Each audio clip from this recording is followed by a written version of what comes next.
Okay, so welcome everybody. My name is John Carese, and I'm the director of the San Francisco Bay Center of Excellence. So I'm actually here, not at this campus, but on our main campus at City College of San Francisco. And we'll tell you about the Centers of Excellence and the work that we do for the California Community College system in a second. But what I'd like to do is introduce fellow presenters for the session, and then give you a little bit of an overview of what we're going to do. So, Laura Coleman is our research manager for the Center of Excellence. Jenya Lindstrom is the director of the Inland Empire and San Diego Imperial Center of Excellence. Lori Sanchez is another one of our research managers. We have two hubs, one in Northern California and Southern California, that support the research and infrastructure for the 5 regional centers. And we have a very special guest here, Jake Dunnigan, from the Institute for the Future. And I'm just going to give you a little bit of a background about Jake, because he partnered with the Centers of Excellence, his organization, in doing the study that we're going to talk about today. And so we're really happy that he's here, and very fortunate that we were able to work with the Institute for the Future on this research. Jake is a research director at the Institute for the Future in Palo Alto. Welcome. There's some handouts there on the table if you want to pick them up. Thank you. Jake's research examines accelerating transformations of individuals, cultures, and governance. Recently, he's written and lectured on the future of work, judicial foresight, alternative energy futures, and comprehensive cognitive design. And that's just a few topics. Does many, many other things at the Institute. He's also teaching currently at the California College of the Arts in their Design MBA program. He received his PhD at the University of Hawaii Manoa. Do you want to talk a little bit about the Design MBA program that you teach? Sure, yeah. It's so unique. Yeah, it's different. I've been, so I'm an adjunct there, and I teach class in strategic foresight at the California College of Arts, which they have open campus and one down 11th Avenue in the city. And it's an MBA program, but it's a really unusual one. It's actually, they call it MBA in Design Strategy. So it's not how to run a design firm, it's how to redesign business itself. So these are people who come from startups. They tend to have an art design background, but they want to apply that to that kind of design thinking into how to rethink business itself and social institutions. So it's a very fundamental kind of world-building type of program, and it's, as far as I know, unique in the world. So the kind of things that they are mixing together within an art school format, an MBA program within an art school. So you can imagine the cross-pollination that happens there. Right. Yeah. So if you're interested in hearing more about that, Jay can probably answer some questions about that during the session or after. So what I'd like to do is just give you a little bit of an overview of the session and a couple of housekeeping things related to the session. It's important for you to know that this is a back-to-back or a double session, so we're going to go all the way till 11:20.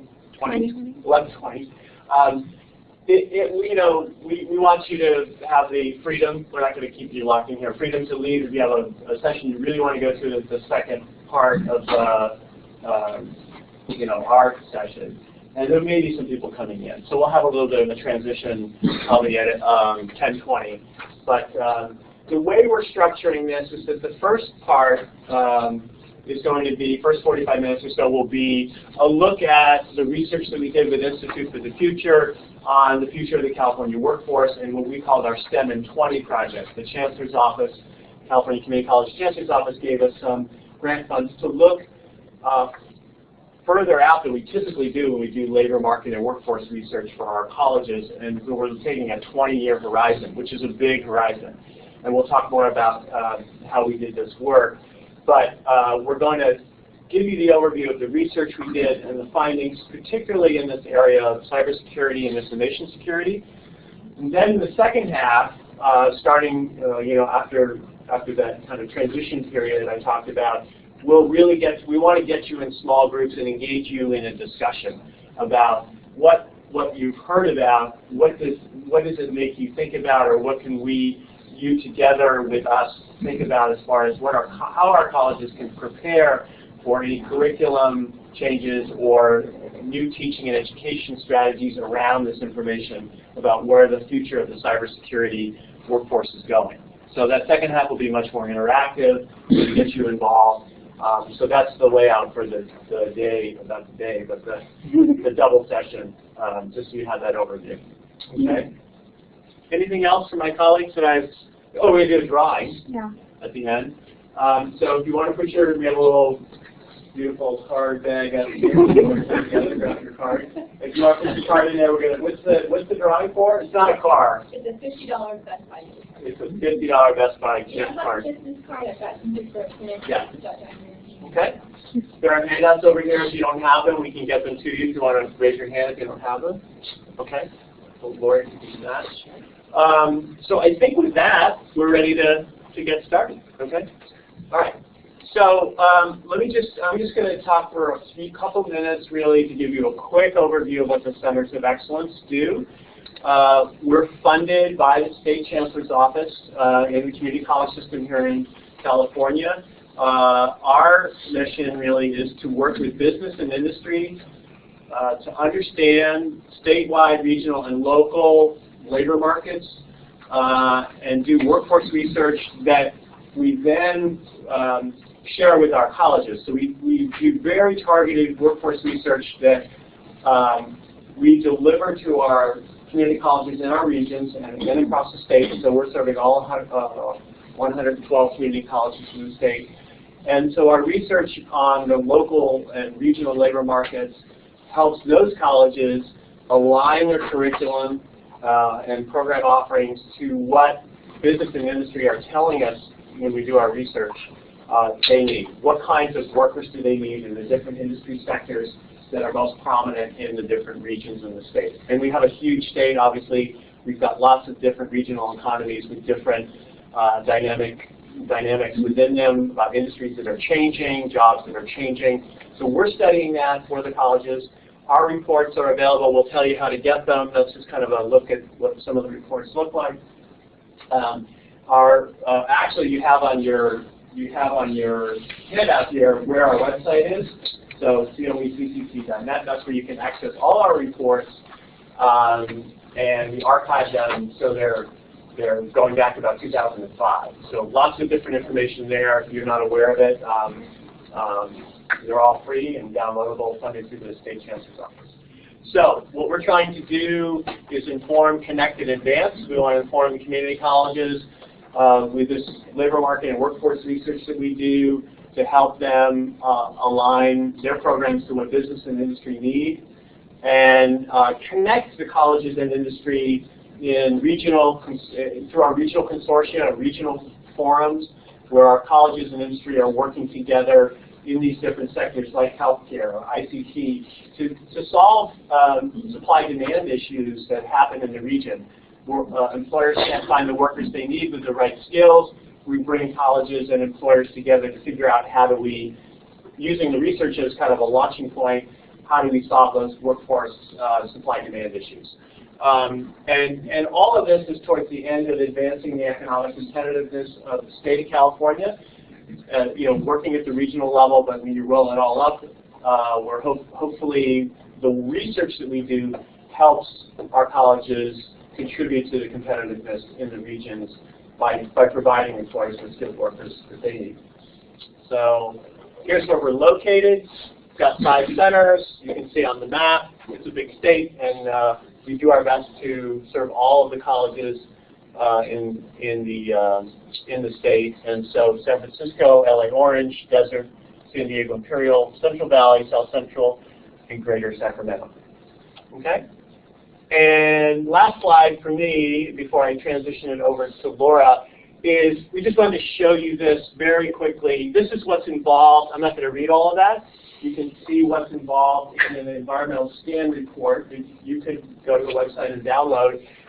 It's looking at, starting with the industry and looking at all the issues in the industry from the employer point of view, and then looking at college supply, what do colleges actually provide in that industry sector we're looking at.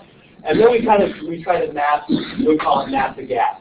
So what is it that employers are needing that currently colleges are not supplying as far as skilled workers? And we try to bring up to the surface what colleges might be able to do to close that gap and begin providing the workers that employers are looking for in any sector.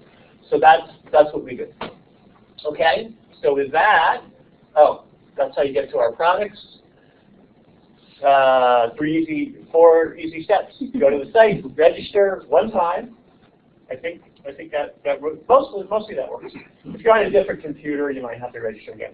Anyway, our products or services, right where the arrow is where you get access to the scans, and you download the scans you're interested in. And that's it for me, and Laura's going to take it from there. Good morning, everyone. So I'm going to be your guide for the next two agenda items, STEM in 20, the project and the partner, and then the drivers of change in California, which starts to get into the research of the project. I'm going to stand here so I can transition slides. I can't be out there like John, but so I hope that's all right and everyone can hear me. So the STEM in 20 project, as John mentioned, was a really long horizon for us to look at in relationship to what we normally do, which is a 1 to 3 to 5 year outlook. So we started thinking about long-term planning and our colleges and workforce planning and what does it mean to look out 20 years. And so to do that, we started looking back, what can happen in 20 years. And so we started looking at the last 40 years and trying to just wrap our brains around what did happen during these 20-year chunks of time. And so you can see up on the slides, we've got 1972 to 1992. We're starting to see the first PCs. We're transitioning from LPs to cassettes to CDs. The first versions of laptops are coming into being, and of course Pong. Who could forget Pong? So, and then looking just at the last 20 years, 1992 to 2012, the internet really becomes a viable option for mainstream America. Social media in the last 10 years has really enlarged to become more of an everyday interaction. And if I were to rifle through your belongings right now, I think I would find smartphones, tablets, iPods, all of that kind of gear, which I wouldn't have been able to do in 1992. You'd need an entire car to bring your computers in, right? So after we look back, we think, what can we do? What are our questions that we want to answer and help our colleges grapple with? So the project was thinking more than 20 years into our future. What innovations and trends will be mainstream? What will be like the tablet of today? Just not a surprise. And where is it likely that these advances in science and technology will create new products, new paradigms, and then for our students, new career opportunities? And that ended up bringing us into basically 3 areas of research products: the drivers of change, industries of the future, and then finally jobs of the future. To do that kind of forward-thinking horizon look, we, as workforce researchers for the colleges, needed a really strong partner who's used to looking that far ahead. And as John mentioned, that's where Jake and Institute for the Future came in. And I'm going to play an overview video of what the Institute is about and sort of their research approach. John explained a little bit about ours so that illustrate how different the research is for a 20-year look. I think it will help to know Institute a little better.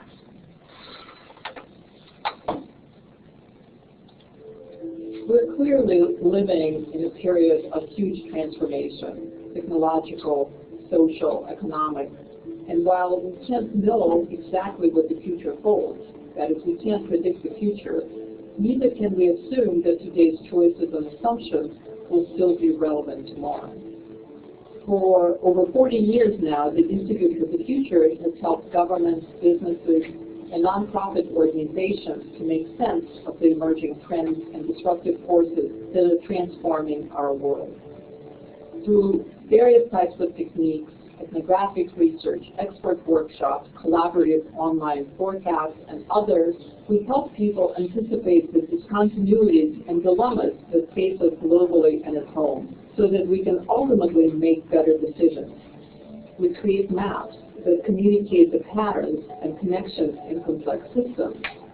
We also create digital artifacts that immerse us in alternative future scenarios and make them more tangible. And we use massively multiplayer online games that leverage new skills to tackle global problems. With these and many other tools, our mission is to develop the foresight required to reveal the insights that allow for strategic action, both now and in the coming decades of disruption and uncertainty. The Institute for the Future, practical foresight for a world undergoing rapid change. Okay, so that was a little bit about how the Institute approaches their work. And once we partnered with them, we were able to start our exploration, and that starts with our drivers of change. And so I'm going to talk to you a little bit about what drivers of change are and which ones Institute looked at for us and which ones are relevant for today. Although they're all relevant, but more relevant, I guess. So what are drivers of change? Drivers of change are the deep underlying forces that shape our future, and they're the starting point for creating forecasts. In California, these 7 drivers stood out as having the significant impact on the future of jobs in the state: health divide, deinstitutionalization, energy, volatility and uncertainty, smart machines, new manufacturing, and big data. I'm not going to go through all of those. If you need more information on the drivers of change, there's a website here where the full report is on the Institute for the Future website, and you can also link to that on our website as well. But the 4 that I'm going to go over today: deinstitutionalization, volatility and uncertainty, smart machines, and big data. So deinstitutionalization is thinking about connective technologies and how that catalyzes new forms of social production. With the rise of a global technology infrastructure that's allowing interaction in ways that previously we needed large-scale institutions or formal large organizations to do. And I know you've all experienced and seen this happening, so you kind of get where we're going. This is creating new models of working. The old model of driving into work, moving, with your coworkers, only interacting with people in your immediate area is sort of out the window. And this is creating new models of value as well, enabling people to take advantage of alternative currencies, streamline transaction processes. If you paid for something with your smartphone, I think you kind of know where we're going with that. Things and sort of moving towards a cashless economy. So looking at our future workforce, some of the skills that are going to be necessary is how to coordinate and navigate a fluid network.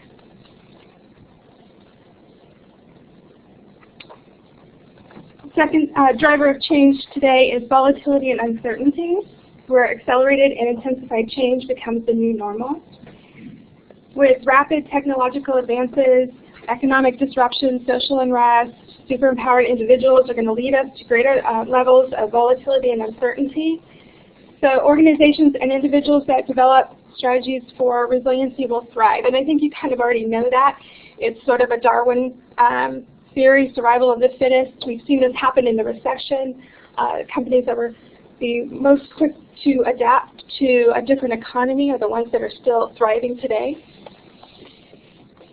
And most importantly for us, social systems are going to need to develop foresight capacities. So instead of being reactionary, they're going to need to start being proactive, scanning the environment for signals of change.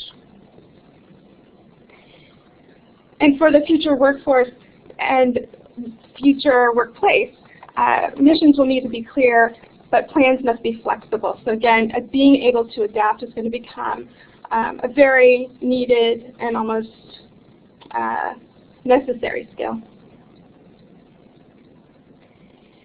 So smart machines This is entering the domain of our lives more and more.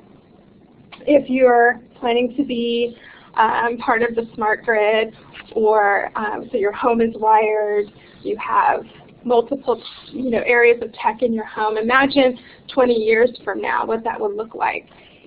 And smart machines will be more and more integrated into our lives.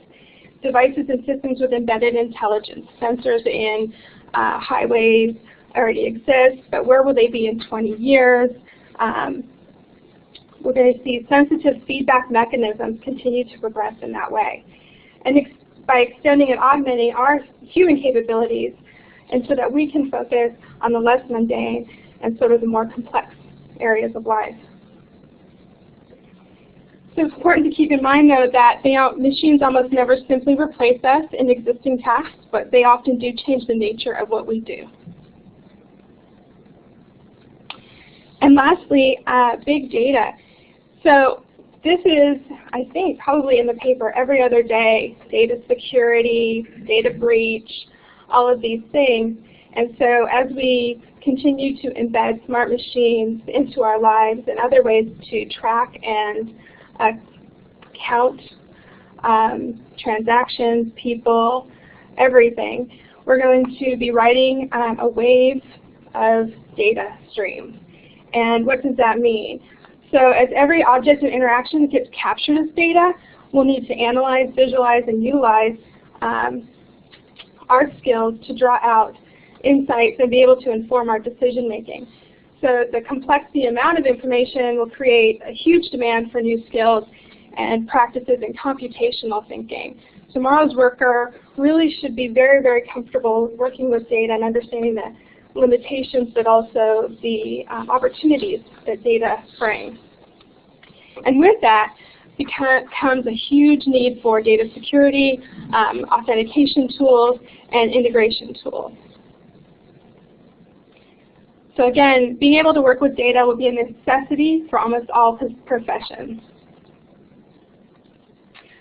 So that's a little bit about those drivers of change that will be impacting information security and cybersecurity, and that are already impacting them, but will continue to do so. I'm going to turn it over to Jake to talk to you a little bit about the industry of the future. Thanks. Hello, everyone. I'm really happy to be here. We had a really good time building this report together with John and his team, and it's very important. And a couple of the themes that came out of the trailer that we showed about the Institute, I just want to reiterate. First of all, we're not trying to predict the future. We're not going to tell you what the singular future is. We're trying to give you a robust understanding of the range of possibility, the possibility space that exists in front of us. And 20-year horizon is massive. I mean, if you think, we were talking earlier, I mean, we showed a couple of those 20-year segments about how much has changed in that period of time. We really use a rule of thumb where we say we look back twice as far as we go forward. So if we're doing a 10-year forecast, we want to go back 20 years and see how much change has happened in that amount of time. And that's a better rule of thumb than saying, oh, what's happened in the last 10 years, because change is accelerating. We are getting more information, more technology, more social disruptions happening in shorter periods of time. And I think maybe even 2 to 1 going back is a little short now. If we're thinking 20 years out, I think we might be thinking 60 years back. Amount of change, the kind of disruptions that we're seeing. So just thinking about that and knowing that on a 20-year forecast, many of these may seem ridiculous, and that's on purpose. If you're going to give people useful foresight, telling you what you sort of already know, what you're comfortable with, is probably not really that useful. It's probably going to be talking about the next year or two. We're really trying to provoke you to try to think outside of your normal patterns, what we call the crackpot realism of the present. Cognitively, we tend to see the future in terms of the present. We are, I mean, this is the neurological thing. I've studied neuroscience. I can show you the MRIs where we actually think about the future using the same parts of our brains that we think about the past. And so, in a way, we're cognitively biased to see the future in terms of what we've already experienced, or especially what we're experiencing now. So a lot of what we're trying to do is, again, not predict, but to provoke you. And I'm not particularly a security expert per se. I mean, I've studied this, I've looked at it, Many of you are going to know a lot more about the nuts and bolts of this than I will, but we are generalists who are trying to give a big picture, a long-term picture, trying to do rigorous provocation with you. And so take that in mind, sort of accept some of these and allow yourself, give yourself the license to think about these issues with a little bit of a different lens and to push yourself. So just to give another sense of what we tried to look at here, security was one of 7 different industries or domains that we saw that are particularly ripe for massive transformations. And there are others you could list for sure. Agriculture, the fact that we have so few farmers doing so much production of how much food we eat, and much of that now is going to be robotic and automated, precision agriculture.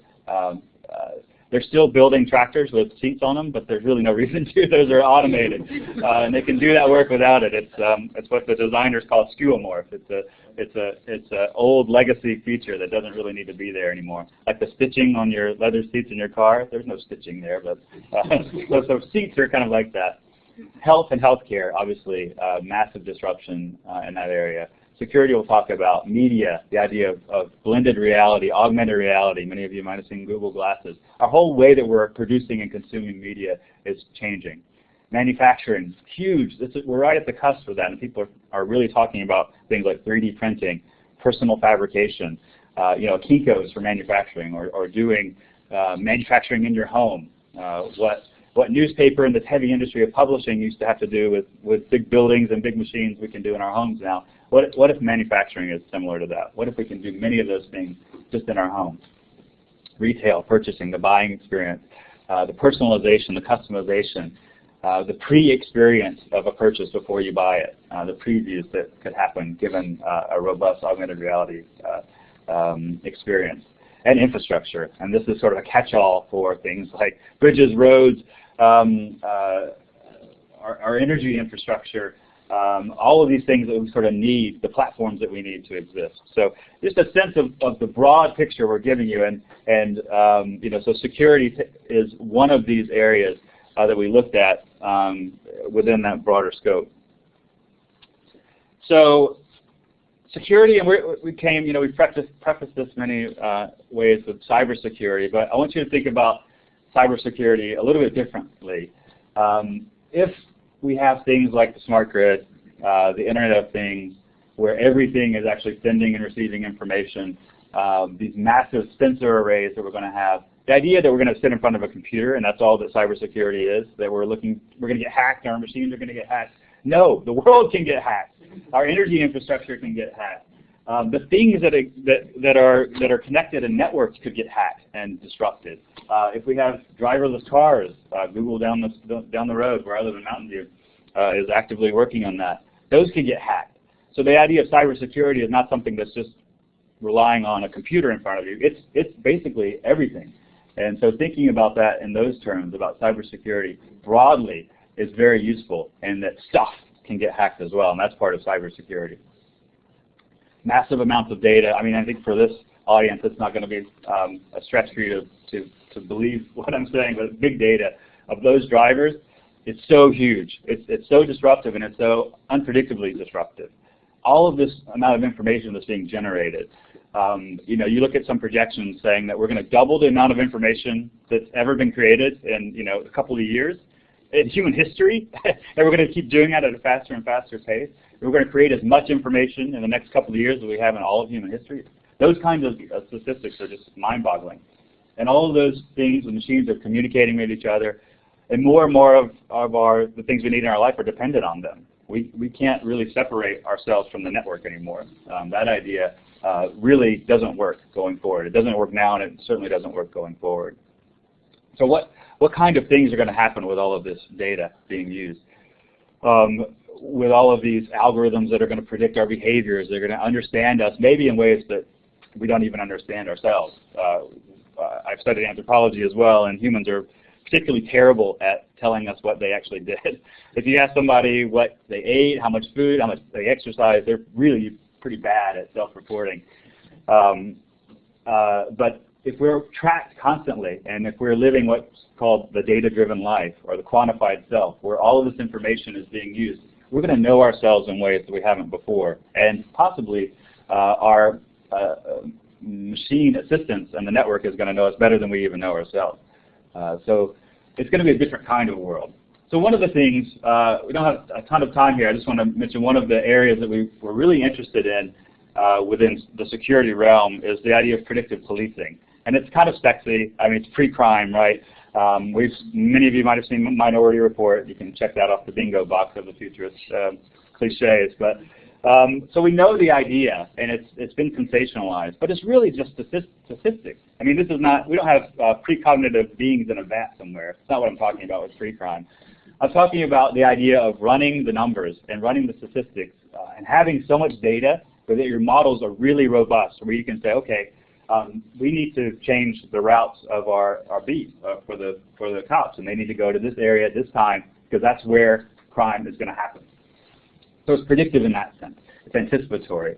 And being able to have that data, that amount of data where you don't really, in a sense, I mean, there's this argument that we don't really even need to do the models. We can just run, we have the data to just see it there itself. It's sort of the equivalent of a Yahoo categorization scheme versus a search thing.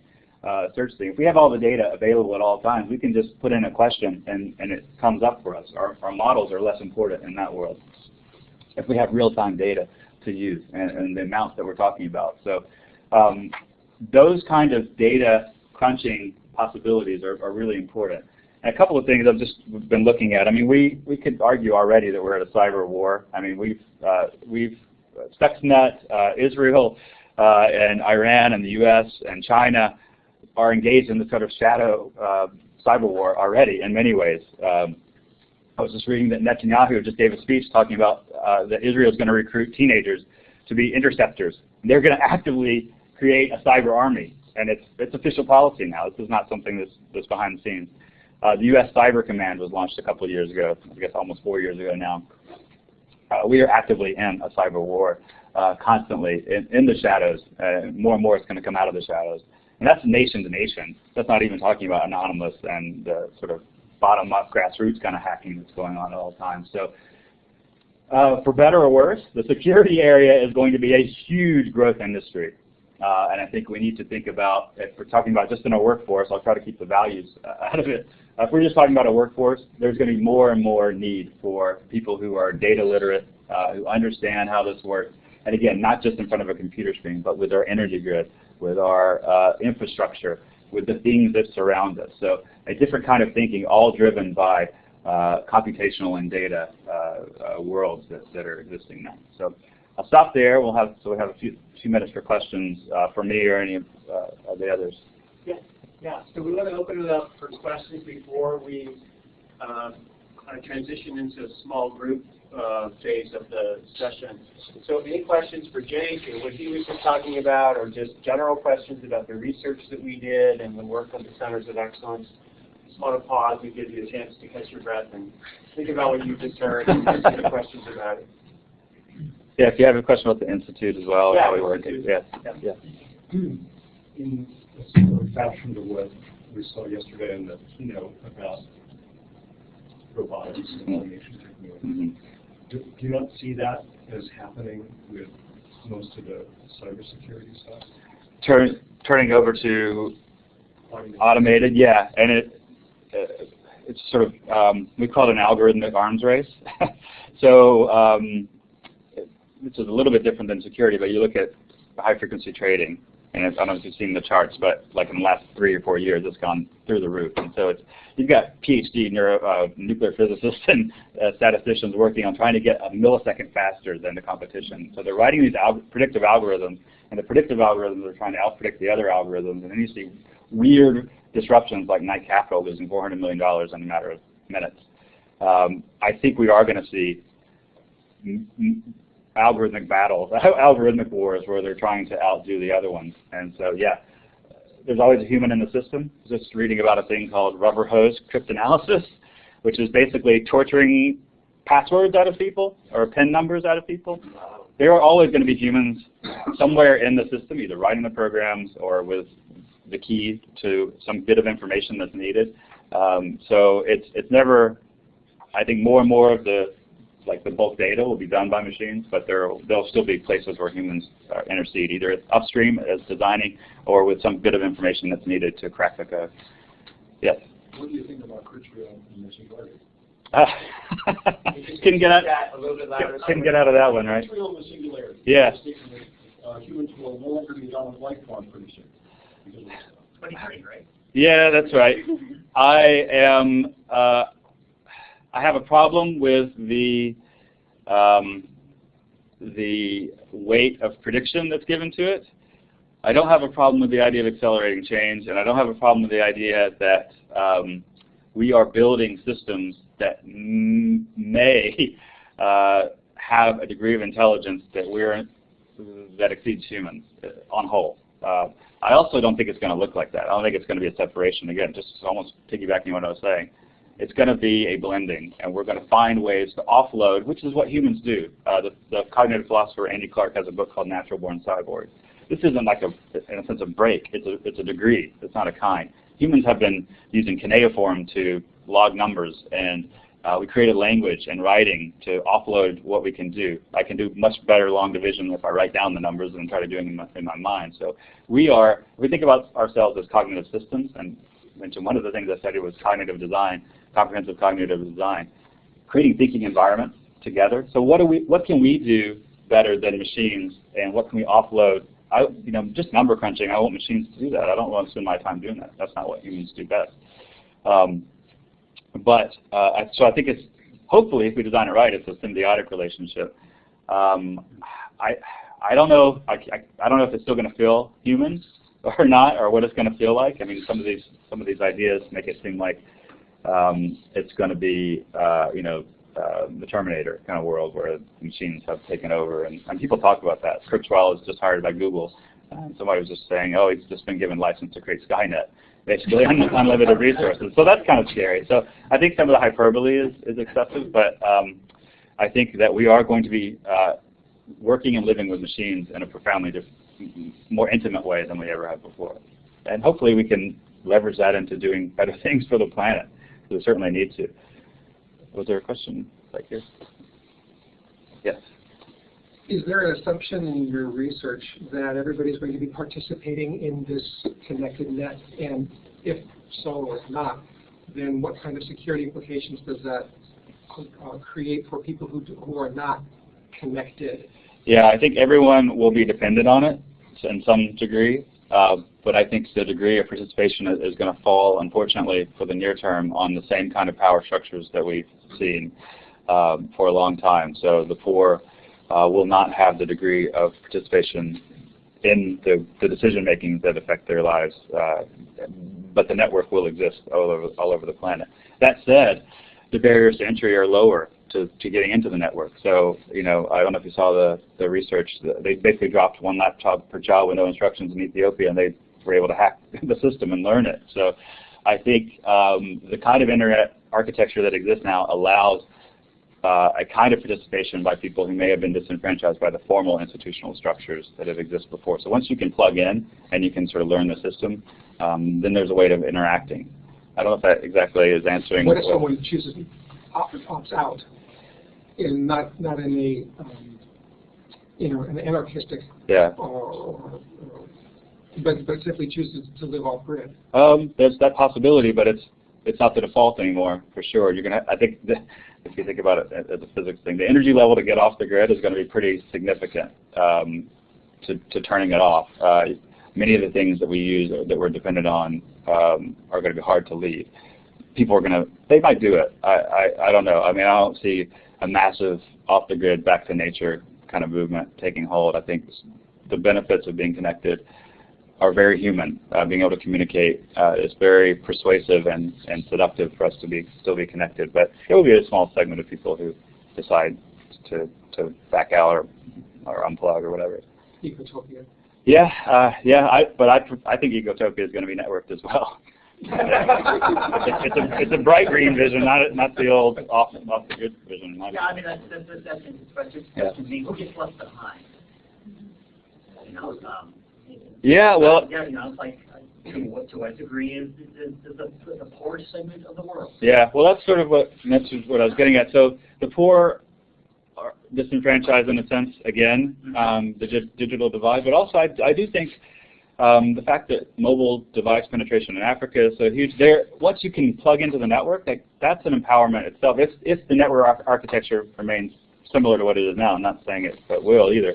I think we're looking at a fragmented internet. I think we're looking at a censored internet going forward. We already have, right? Even wonderful democracies like Sweden and Denmark, I don't know if you remember from WikiLeaks, showing how many websites were censored, and no one had access to seeing which websites were censored in those very transparent, open, democratic countries. So, you know, so it's going to be this ongoing battle. The architecture lends itself to empowerment right now, but that architecture is always being changed as we go forward. Sorry, there's 4 in a row there. Yeah. You talk about the poor. I mean, they've always been disenfranchised. In fact, having the internet gives them more capability to plug in and become part of it. But I'm just curious. We look for innovation, and the population that we go after are high school or younger to come in and help us in cybersecurity, things like that. Yeah. And those that have hit community college or advanced levels are kind of out of the picture for that. Well, that's sort of, I think, yeah, it popped in my mind when you asked that question, who's sort of left behind. I think with the speed of technological turnover, the generations that are happening, those non-digital natives in many ways sort of they're always going to speak with an accent and not ever going to be able to really understand the systems as well as maybe some of the younger people who grew up with it. It's more attitude. I mean, I'm about 70. Yeah. I've been in the industry since the get-go. But I don't feel left behind, but I can't compete with a high school kid. Yeah, we just did a report called on kids technology, and we're looking at 3 to 10-year-olds, and with the singularity, we had a little bit of a twist on it. We called it the kidularity, because kids are maybe the most empowered group of all because they've grown up with it. The kind of resources they have that we don't have, time. They can sit there and play and go down every back alley of a program or of technology.